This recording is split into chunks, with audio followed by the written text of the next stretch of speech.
Friends అందరికీ నమస్కారం. Friends ఇక నుండి ఫోన్‌పే, గూగుల్ పే వాడేవారందరికీ కూడా మరో కొత్త షాక్ తగలబోతోంది. 3000 దాటి ఎవరికైనా డబ్బులు పంపించినా, లేకపోతే మీరు స్కానింగ్ ద్వారా పంపించినా, లేదా డైరెక్ట్‌గా పంపించినా కూడా కొత్త షాక్ తగలబోతోంది. సో, దానికి సంబంధించిన వివరాలైతే తెలుసుకుందాం.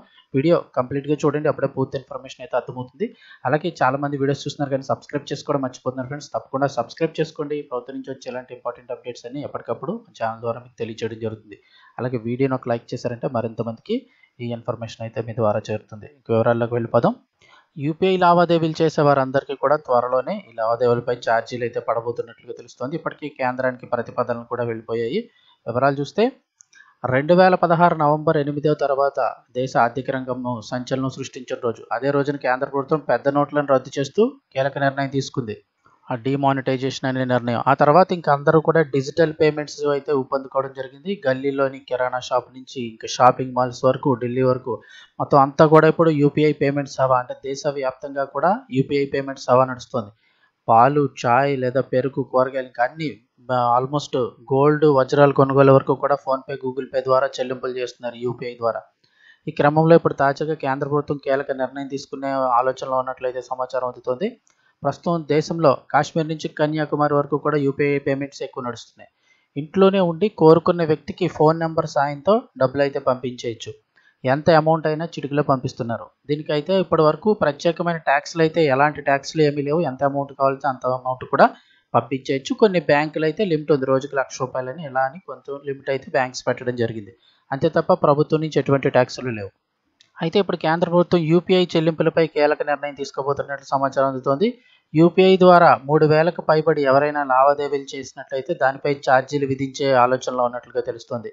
కేంద్రం తీసుకోబోతున్న ఈ నిర్ణయం దేశవ్యాప్తంగా లక్షలాది మంది వినియోగదారులపై ప్రభావం చూపనుంది. ఎందుకంటే కొన్ని కోట్ల ట్రాన్సాక్షన్లు డైలీ జరుగుతూ ఉంటాయి.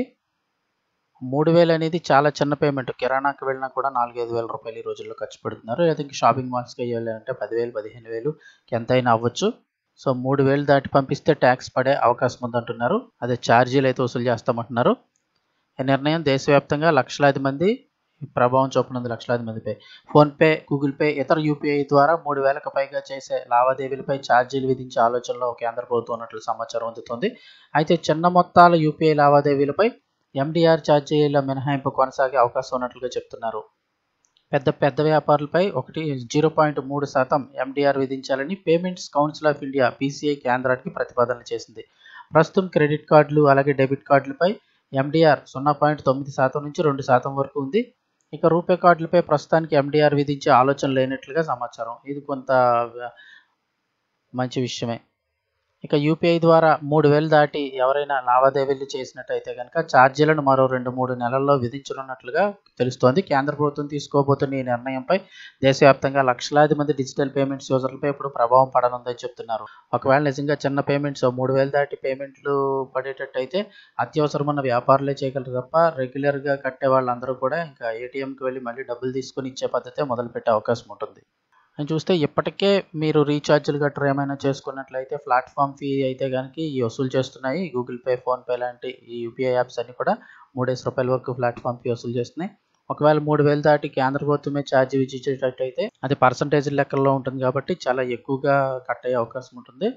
సో, మళ్ళీ తిరిగి ఏటీఎంల్లో డబ్బులు డ్రా చేసే పరిస్థితులు వస్తాయంటారు తెలియాల్సి ఉంది.